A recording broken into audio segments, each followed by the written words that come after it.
Genesis chapter 30. Now when Rachel saw that she bore Jacob no children, Rachel envied her sister and said to Jacob, "Give me children, or else I die." And Jacob's anger was aroused against Rachel, and he said, Am I in the place of God, who has withheld from you the fruit of the womb?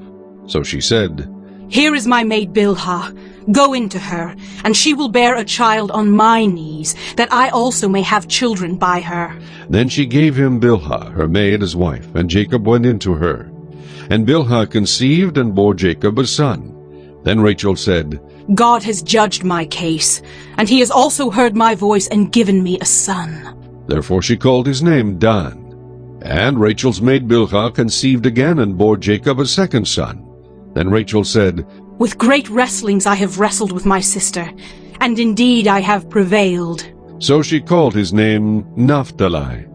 When Leah saw that she had stopped bearing, she took Zilpah her maid and gave her to Jacob as wife. And Leah's maid Zilpah bore Jacob a son. Then Leah said, "A troop comes." So she called his name Gad. And Leah's maid Zilpah bore Jacob a second son. Then Leah said, "I am happy, for the daughters will call me blessed."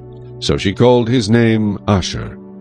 Now Reuben went in the days of wheat harvest and found mandrakes in the field, and brought them to his mother Leah. Then Rachel said to Leah, "Please give me some of your son's mandrakes." But she said to her, "Is it a small matter that you have taken away my husband? Would you take away my son's mandrakes also?" And Rachel said, "Therefore he will lie with you tonight for your son's mandrakes."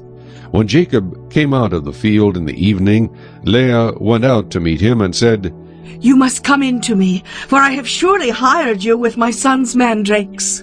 And he lay with her that night. And God listened to Leah, and she conceived and bore Jacob a fifth son. Leah said, "God has given me my wages, because I have given my maid to my husband." So she called his name Issachar. Then Leah conceived again and bore Jacob a sixth son. And Leah said, "God has endowed me with a good endowment. Now my husband will dwell with me, because I have borne him 6 sons." So she called his name Zebulun. Afterward she bore a daughter, and called her name Dinah. Then God remembered Rachel, and God listened to her, and opened her womb. And she conceived and bore a son, and said, "God has taken away my reproach." So she called his name Joseph, and said, "The Lord shall add to me another son." And it came to pass, when Rachel had borne Joseph, that Jacob said to Laban, Send me away, that I may go to my own place and to my country. Give me my wives and my children for whom I have served you, and let me go. For you know my service which I have done for you. And Laban said to him, Please stay, if I have found favor in your eyes, for I have learned by experience that the Lord has blessed me for your sake. Then he said, Name me your wages, and I will give it. So Jacob said to him, You know how I have served you and how your livestock has been with me. For what you had before I came was little, and it has increased to a great amount. The Lord has blessed you since my coming. And now, when shall I also provide for my own house? So he said, What shall I give you? And Jacob said, You shall not give me anything. If you will do this thing for me, I will again feed and keep your flocks.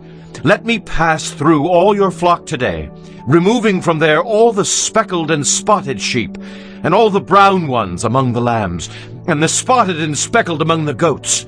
And these shall be my wages. So my righteousness will answer for me in time to come, when the subject of my wages comes before you. Every one that is not speckled and spotted among the goats, and brown among the lambs, will be considered stolen, if it is with me.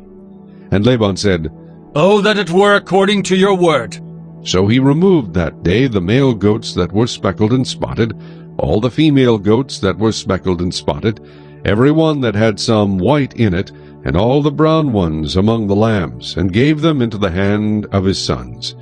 Then he put 3 days' journey between himself and Jacob fed the rest of Laban's flocks. Now Jacob took for himself rods of green poplar, and of the almond and chestnut trees, peeled white strips in them, and exposed the white which was in the rods. And the rods which he had peeled he set before the flocks in the gutters, in the watering troughs, where the flocks came to drink, so that they should conceive when they came to drink.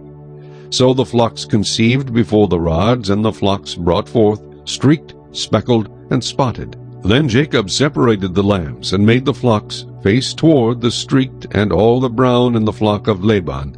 But he put his own flocks by themselves, and did not put them with Laban's flock.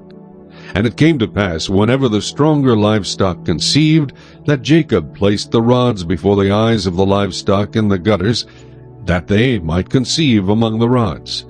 But when the flocks were feeble, he did not put them in. So the feebler were Laban's, and the stronger Jacob's. Thus the man became exceedingly prosperous, and had large flocks, female and male servants, and camels and donkeys.